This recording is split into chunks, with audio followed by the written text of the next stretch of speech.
Hello, my name is Gabe Zolna. I just heard on Fox News that in Syria this year we've lost 28 American reporters. And last year I think we lost 32. I wonder how many of those were killed by guns that our administration gave to the insurgents. The other thing I wonder is, what business is it of ours to give them weapons? If you take a look at Libya, now Gaddafi wasn't playing with a full deck, but nor is our president. And Gaddafi wasn't slaughtering his own people.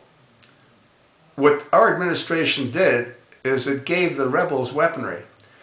And when they weren't able to conquer the forces of Gaddafi, Obama, without congressional approval, launched airstrikes with our Air Force against Gaddafi until he was finally toppled.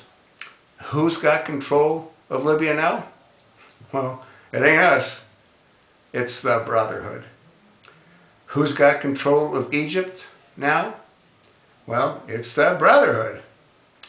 Who's going to have control of Syria once Assad gets toppled because we've given military weaponry to the insurgents? Well, the Brotherhood. What's next? Jordan. And then, well, you know what I think then. It's really incredible how the American people allow this to continue. I mean, it's unbelievable how the administration creates a conflict, then they distract us, they divert us to deceive us by creating a bigger conflict. We've got the fiscal cliff. What's after the fiscal cliff? Well, the debt ceiling. What's after the debt ceiling? Well, a focus on whatever Biden's trying to do to take away our Second Amendment rights. It never ends. There is always some trauma taking place in this country. When you think about it, right now, the country's being blackmailed by Obama. If you don't do what I want you to do, you're all going to suffer for it. That's in essence what he's saying. He's saying, if you don't do what I want you to do, you're all going to suffer for it. The reality is, we're all suffering for it anyway. You know, he keeps pretending and he keeps telling people that he doesn't want to harm the middle class. There is no middle class. He's destroyed it. That's what he's done. They want to extend unemployment insurance again for another 2 years. He just signed another executive order giving the federal government raises. Joe Biden needs another $5,000 a year. Well, it still puts him under the $250. So he's not going to be affected by whatever changes that Obama's trying to rab down everybody's throat. It's insane. The federal government's bloated as it is.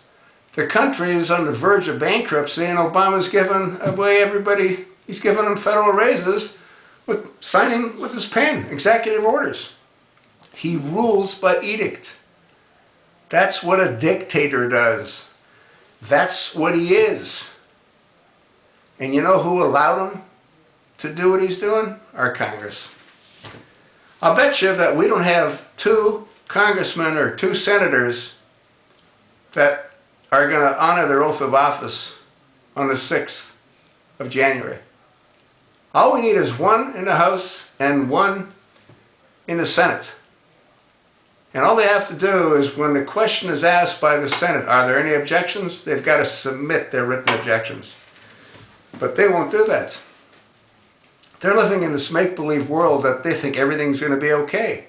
I mean, finally I've arrived. I'm a senator. I'm a congressman. Well, guess what? He doesn't care.